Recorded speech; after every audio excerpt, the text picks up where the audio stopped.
중국에서도 새로운 부양책이란 단어가 나오고 있습니다. 소비를 조금 활성화시키자 이제 이런 내용인 것 같은데요. 미중산업경제연구소 조용찬 소장과 함께 중국 이야기 한번 나눠보겠습니다. 전화 연결돼 있습니다. 안녕하세요. 안녕하십니까. 네, 앞서 중국 증시 오늘 약보합으로 출발한 모습까지 봤는데요. 이번 주에 중국 증시에서 우리가 주목해야 될 이슈는 어떤 거라고 보십니까? 네, 아무래도 경제 지표를 보면요, 제조 PMI가 50.9로 오늘 발표가 됐는데요. 시장 예상보다는 좀 낮았습니다. 경기 회복세가 지금 둔화되고 있는 것이 아닌가 그런 의구심이 들고 있는데요. 이 때문에 아무래도 중국 정부 입장에서는 1분기 GDP가 한 8% 전후로 나올 것으로 보여지기 때문에 새로운 소비 자극책을 위한 보조금 정책을 실시하지 않을까 보여집니다. 또 한 가지는 중국 증시가 지금 약세를 보이고 있는데요. 아무래도 재료보다는 수급이 우선하고 있기 때문입니다. 신규 주식 공개가 4월부터 재개될 것으로 보여지고요.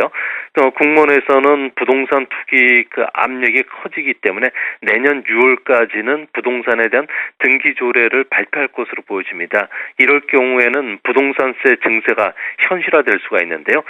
GDP에서 20% 넘게 차지하는 부동산 관련 산업들이 경기 하락의 압력 속에 어려움을 처하지 않을까 이렇게 보여집니다. 네, 일단 중국 증시의 호재 악재를 체크해봤습니다. 역시 악재라면 부동산 규제책이 될 것 같은데요. 반면에 지금 부양책에 관한 이야기가 나오고 있습니다. 중국에서 소비를 좀 부양시키기 위해서 신정부가 새로운 소비 부양 정책을 내놓겠다. 이런 이야기가 나와 있는데 어떤 내용입니까?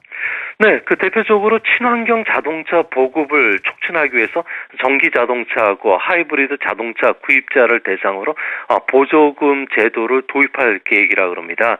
중국은 2010년부터 2012년까지 보조금 제도가 있었는데요.